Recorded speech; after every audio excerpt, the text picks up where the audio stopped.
Ship suspected of sabotage remains halted in the Baltic Sea.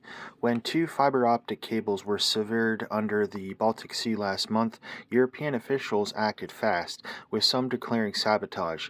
They sent Coast Guard vessels to halt a Chinese flagged commercial ship that their government suspected of involvement. That was 23 days ago.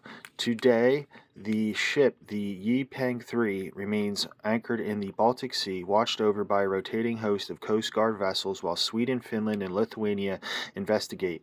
But if officials have gained any greater insight into what happened to the cables or whether the ship was involved, they are not saying. Russia realizes that it cannot match the United States military after the setbacks it had in Ukraine and is looking for other ways to pressure and disrupt the Western countries, Christopher P. Mayer, a U.S. Assistant Secretary of Defense.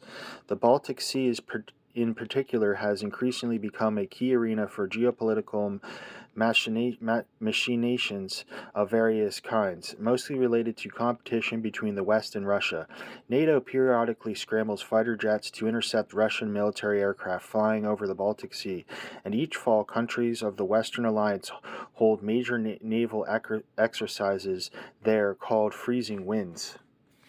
Exactly who, if anyone, is responsible for cutting the two fiber optic cables on the Baltic Sea floor is still unclear. Nobody believes that these cables were severed by accident, Germany's Minister of Defense Boris Pistorius told reporters last month. Taiwanese officials have suggested that Chinese ships may have dropped their anchors and dragged them to intentionally sever cables servicing Taiwan, and last year a Chinese flagship called the Nunu Polar Bear dropped its anchor and cut through a gas pipeline between Finland and Estonia.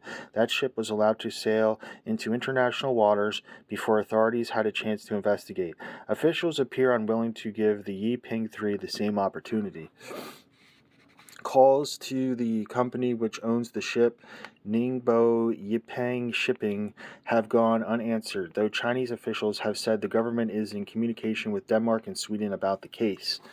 The Yiping 3 remains anchored just where it has been for more than 3 weeks, about equidistant from the shores of Denmark and Sweden, roughly 60 miles northwest of Copenhagen and in the Kattegat Strait. There is no limit to the length of time ships like the Yiping 3 can stay at sea, Mr. Lindholm said, adding that should the captain desire, additional supplies could be delivered for the crew.